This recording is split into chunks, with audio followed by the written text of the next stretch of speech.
Okay, check this out. I once had a client come to me because she found a cat frozen to her driveway. Now, trigger warning, this could be a little upsetting for some, but I want to assure you that this is a good news story. It ends well. So stay tuned if you want. So she came to me because she found this cat, this feral cat, frozen to her driveway.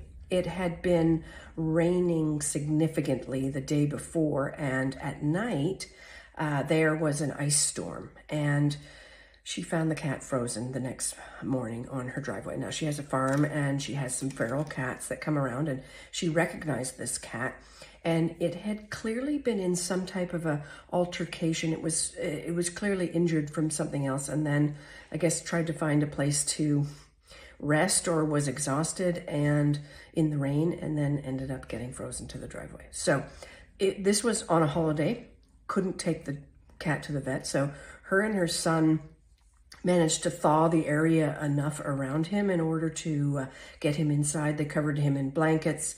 He was still alive and breathing, but was kind of unconscious.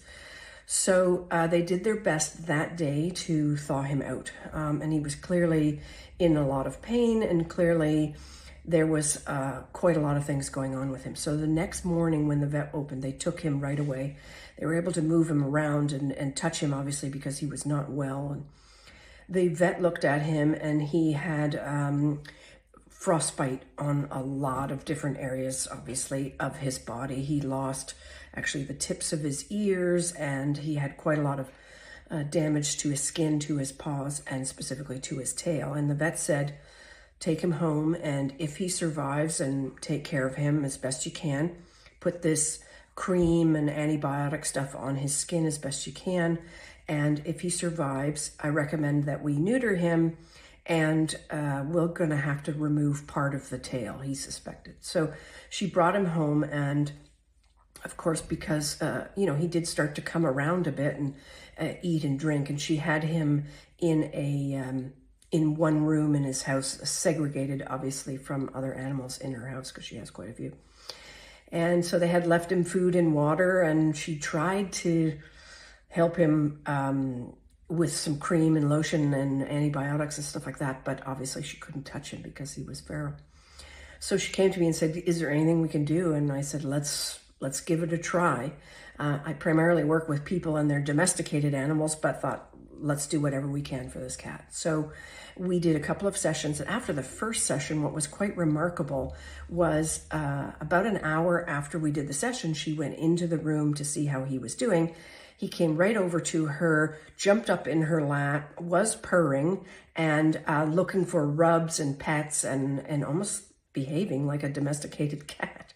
So, which was great because she was able to apply all the lotions and creams that the vet had given her and start to really help him heal. Then we did our second session, and when I checked in with her, she said that the skin was healing wherever he needed to heal, and the hair was starting to grow back, which was phenomenal. So we did our second session, and then he was well enough. He was doing much better every day, doing better, getting stronger, eating more. Then she took him to the vet, and the vet said he was strong enough to be neutered. And by the way, we don't have to remove the tail. So this was a huge win. We were so thrilled. So she kept him for a few days longer and helping him recover from the surgery. And then what she decided to do was to kind of release him back outside to be where he really wanted to be. And so she put him in her barn stall in her barn that was empty, and thought, I'll give him a couple of nights in here outside, and then we'll kind of gradually let him go. And she came back the next morning, and he had dug a hole underneath the stall door and had left. Now, since then, so he was pretty determined and feeling pretty good. So since then, she's seen him a few times. She leaves food out for all of the kind of feral cats in the area. And she's seen him come and check in a couple of times. She can't get any closer to him anymore.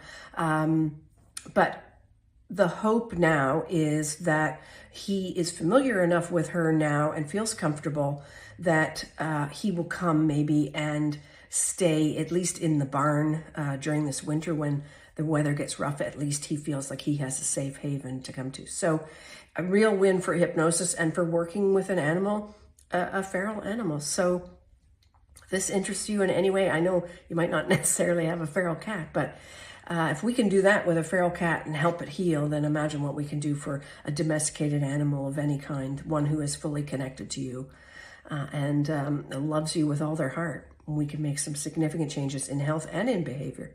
So if this interests you at all, just DM me and let's chat about what's going on with you and your animals, and we can see if this is a fit for you.